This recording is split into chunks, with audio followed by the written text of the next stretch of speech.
Hi guys! So for today's video ay wala na naman ulit tayong a day in my life pero meron tayong school supplies haul with me for part 2! So guys, sa mga hindi pa nakakapanood ng part 1 natin na school supplies haul, kasi guys is nag-unboxing pa rin ako noon. So yun, pinutol ko siya guys. So this is the part 2 of school supplies haul.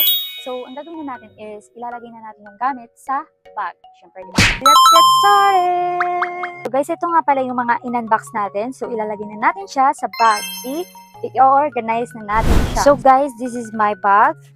So 1, 2, 3, 4, 5, 6. So guys, ito is ilalagay din natin dito sa pencil case ko. Ito ng pencil case ko, no? Gusto ko talaga pahirapin yung sarili ko, guys.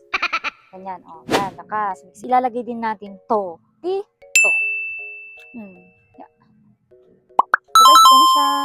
We're going to put here. Ilalagay natin yung mga papel dito. So yan guys, ganyan muna kaunti ang ilalagay natin dito. So guys, bali magiging ganito siya, then i-fold na natin. Diba? Ganyan lang siya. Diba? Hindi din siya magugusot basta-basta eh. Diba? Affordable na siya. So ilagay na natin siya sa bag. Ang next natin is ito. Ito na yung final look ng aking binder.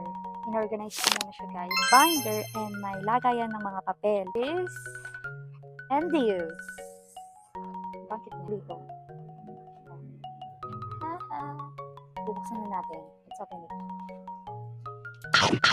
Ito pala may gunting ako. Nakagat ko pati. Hindi namang index card nga pala by size yung kinuha ko din. Pati unti lang din na na sticky notes. So yan guys, ito sure na talaga to. Last na to. Last na tong ilalagay ko. Pwede na! Guys, wait. Ito, lalagyan natin ng alcohol. Ayan.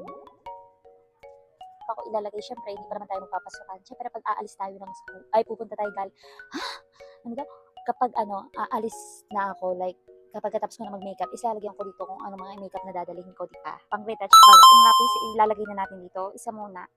Then, eto, itong iisang pantasa lang ilalagay natin dito. Yung fan ko naman is hindi ko siya ilalagay sa bag. Kapag syempre, bago ako umalis, ilalagay ko na siya agad sa leeg ko. Nakasakpit na. Para, in case na mainit, like sa biyahe, diba? Ilalagay ko na siya agad sa leeg. So guys, validigan ko siya, oh. Diba? Hindi na ako maghihirapan. Tapos, itataas lang natin yan yung level. O, diba? Lakas. Sale ko lang siya nabili, guys. So, last one, guys, is yung tumbler. Meron tong panabit. Diba? Sabi ko sa inyo may panabit. Pink and purple pa siya. So guys, this is the final look kasi meron na siyang keychain. Try natin guys.